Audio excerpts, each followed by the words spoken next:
Actually ರೋಡಲ್ಲಿ ಗಾಡಿನ ಓಡಿಸೋಲ್ಲ ನೋಡಿದಾಗೆಲ್ಲ ಅನ್ಕೊಂತಿದ್ದೆ, ಏನು ಇಷ್ಟು ದೊಡ್ಡ ಗಾಡಿ, ದೊಡ್ಡ ಹ್ಯಾಂಡ್ಲು ಹಿಂಗೆ ಇಟ್ಕೊಬೇಕು, ವೈಡಾಗಿ ಹೈಟ್ ಇದೆ, ಕಂಫರ್ಟ್ ಇರುತ್ತೆ ಸಿಟಿ ಒಳಗಡೆ ಎಲ್ಲ ಓಡ್ಸೋಕ್ಕೆ, ಕಷ್ಟ ಆಗಲ್ವಾ ಅಂತ ಯೋಚನೆ ಮಾಡ್ತಿದ್ದೆ.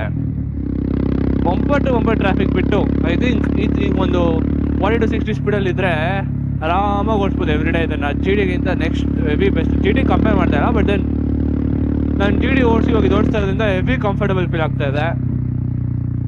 ಸೊ ಸಿಟಿ ಒಳಗಡೆ ಲಾಂಗ್ ಡ್ರೈವ್ ಎಲ್ಲದಕ್ಕೂ I think one of the best vehicle you can get.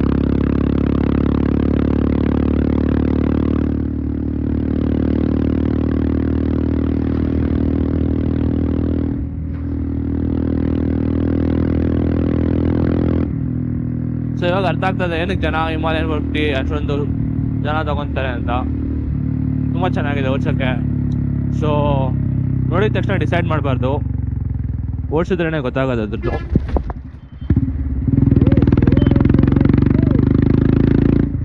You felt anything? I couldn't feel anything. It just soaked in the bump so well. It was so small, no?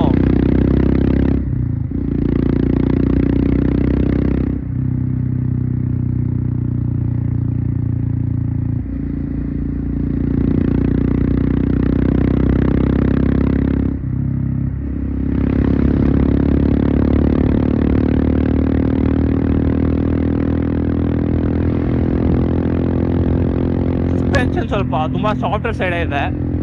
ಇನ್ನು ಸ್ವಲ್ಪ hard ಮಾಡಿದ್ರೆ I think I'll be more perfect. If you going above 100, 120 and all, 100 to 120, 130 is cruising and all, I think a little more ಸ್ವಲ್ಪ order suspension ಇದ್ದಿದ್ರೆ it be perfect. ಇವಾಗ ತುಂಬ soft ಆಗಿದೆ, full ಹಾರ್ಡಲ್ಲ full soft ಅಲ್ಲ, ಒಂಥರ ಮೀಡಿಯಮಲ್ಲಿ ಇಕ್ಕರೆ perfect ಆಗಿರುತ್ತೆ. ಆಮೇಲೆ exhaust ಅಷ್ಟೇ, exhaust also is so good. Exhaust ಚೆನ್ನಾಗಿದೆ.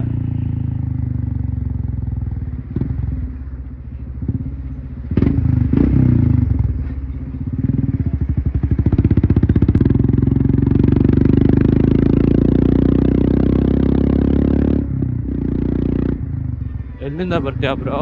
ಸಡನ್ನ ನುಗ್ಬಿಟ್ರೆ